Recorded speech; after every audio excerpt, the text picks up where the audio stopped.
Cuando una persona de poder empieza a sentir que pierde el control y la capacidad de ejercerlo, tiende a volverse autoritaria.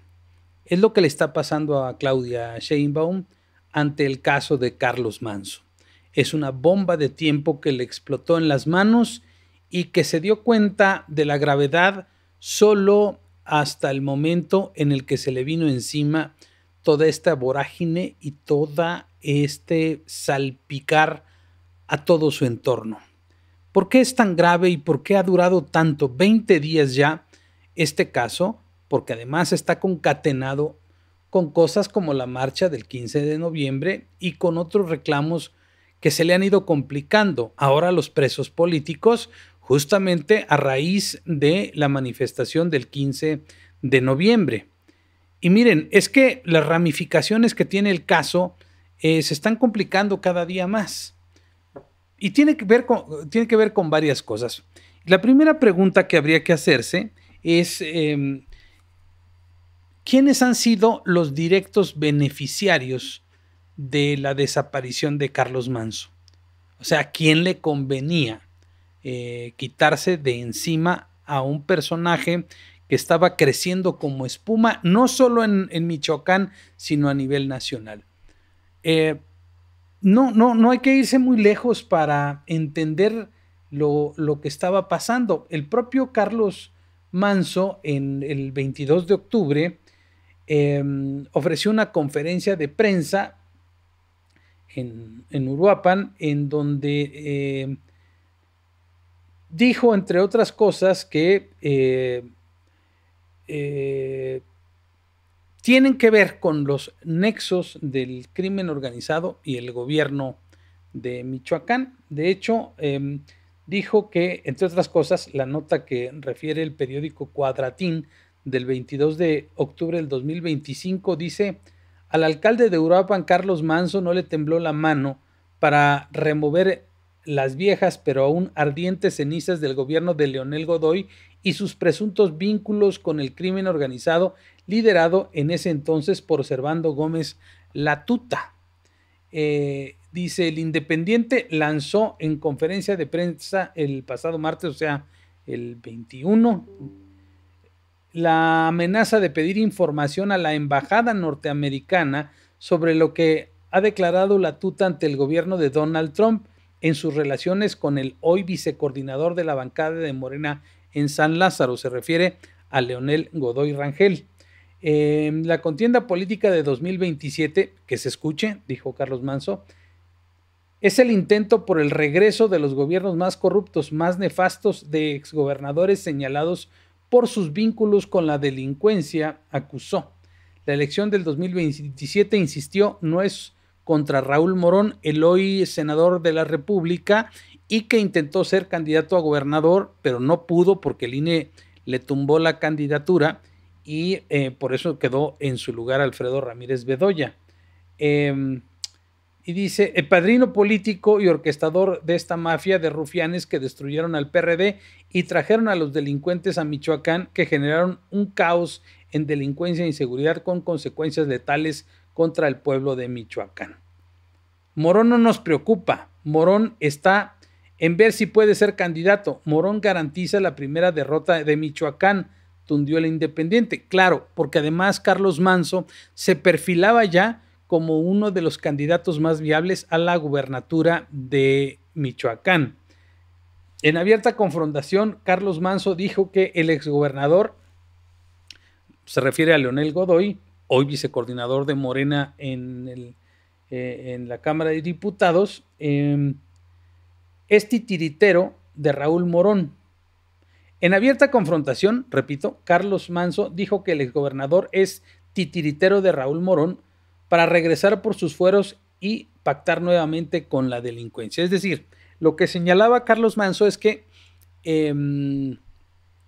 Leonel Godoy era el titiritero, el padrino político de Raúl Morón. Y es acérrimo rival de Alfredo Ramírez Bedoya. Es decir, no hay buena relación entre estos, entre el gobernador Alfredo Ramírez Bedoya y el senador Raúl Morón, ni con Leonel Godoy. Y entonces la aparición de Carlos Manso como una figura preponderante le hacía ruido a ambos lados. Pero hay que recordar que Leonel Godoy es hermano de Julio César Godoy, aquel personaje, aquel diputado del PRD que fue desaforado en la Cámara de Diputados en 2010, se acordarán ustedes. Por cierto, ¿saben quién lo desaforó? Lo desaforó Guadalupe Acosta Naranjo como presidente de la Cámara de Diputados. Él promovió su desafuero, aun cuando había llegado por su mismo partido, por el PRD.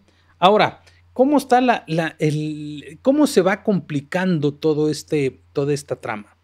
Fíjense nada más. Detuvieron al presunto responsable, o uno de los presuntos responsables, el organizador logístico de este asunto, que se llama Jorge Armando Gómez. Este hombre, Jorge Armando Gómez, está, según Omar García Harfuch, secretario de Seguridad, está bajo las órdenes de Ramón Ángel Álvarez Ayala, mejor conocido como el R1 del Cártel Jalisco Nueva Generación.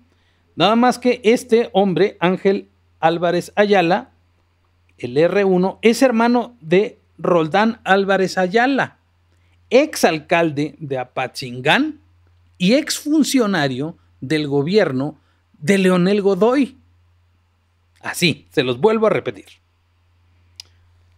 Jorge Armando Gómez, el presunto organizador de la logística del asesinato de Carlos Manso, ¿sí?, está bajo las órdenes del Cártel Jalisco Nueva Generación en Michoacán de Ángel Álvarez Ayala, el R1. Ese Ángel Álvarez Ayala, el R1, es hermano de Roldán Álvarez Ayala, exalcalde de Apatzingán, Michoacán, y exfuncionario del gobierno de Leonel Godoy Rangel.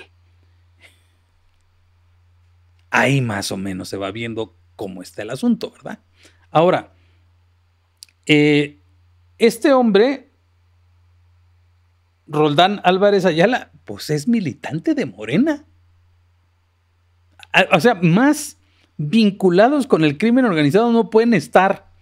Y también fue funcionario del gobierno de Lázaro Cárdenas Batel, el hoy coordinador de asesores de Andrés Manuel, de Claudia Sheinbaum y de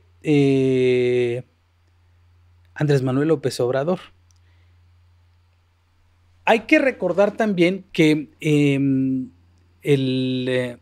Leonel Godoy defendió mucho a su hermano Julio César, que hoy sigue prófugo y que no ha aclarado sus vínculos con el crimen organizado, sigue prófugo. Pidió un amparo a principios de año, pero de él no se sabe absolutamente nada más. Ahora, ¿a qué voy? Ayer, en estos días, fue que detuvieron a los 7 escoltas de Carlos Manso, bajo el argumento de que están involucrados en el crimen porque uno de ellos ejecutó o mató de un balazo al autor material del crimen. Pero bajo esta premisa y con todos estos antecedentes, la verdad es que da lo mismo, porque de la misma manera acusaron de tentativa de homicidio a jóvenes y personas de la calle comunes y corrientes como cualquiera de nosotros, de tentativa de homicidio en contra de los policías en la marcha del 15 de noviembre y en la marcha de ayer a otros 5.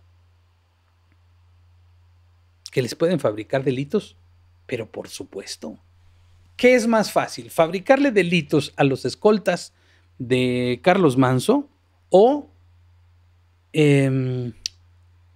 tratar de llegar a las últimas consecuencias? ¿Cuál es el problema? Que ellos no se investigan nunca a sí mismos. Ellos no se van a investigar a sí mismos. Van a fabricar culpables, van a inventar historias porque son expertos en esa.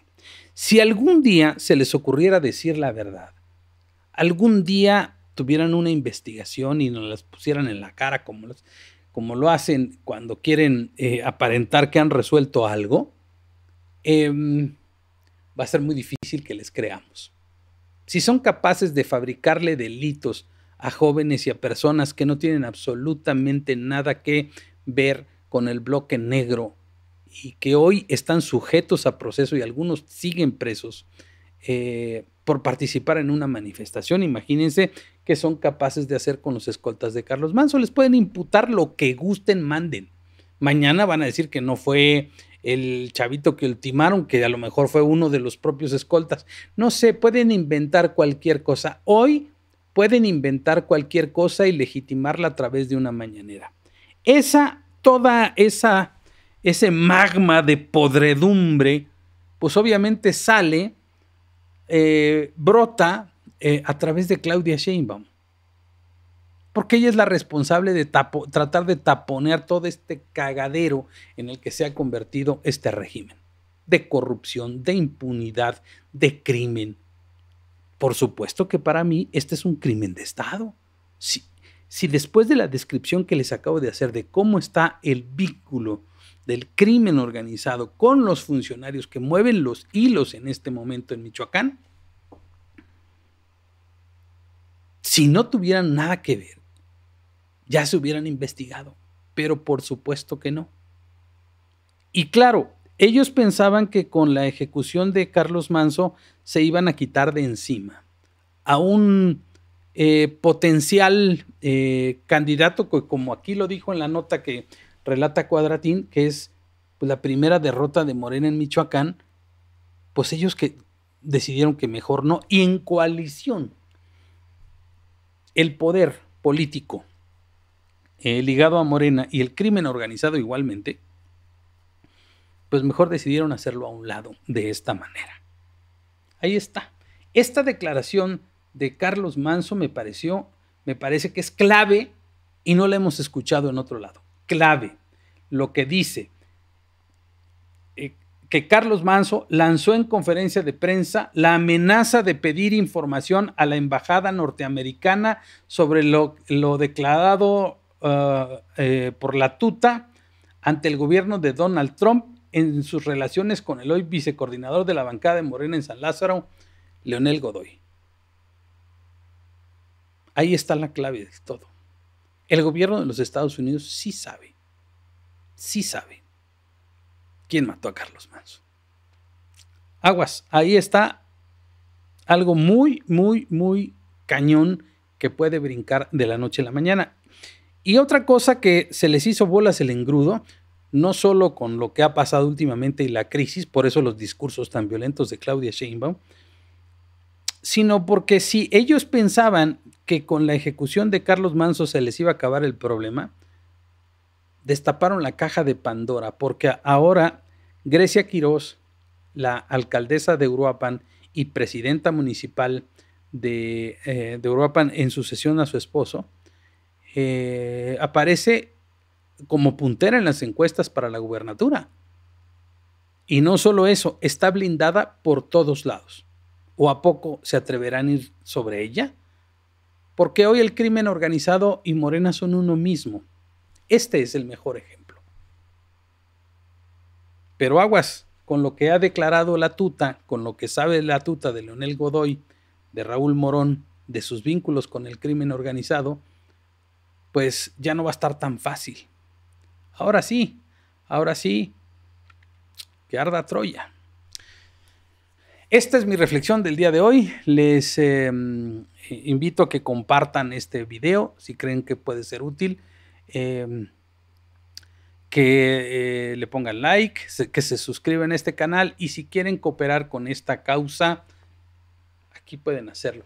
Yo les agradezco mucho y vamos a seguir adelante con estos temas que me parecen muy interesantes porque ahí está la verdadera clave de este asunto. Buenas noches, pues. Un abrazo.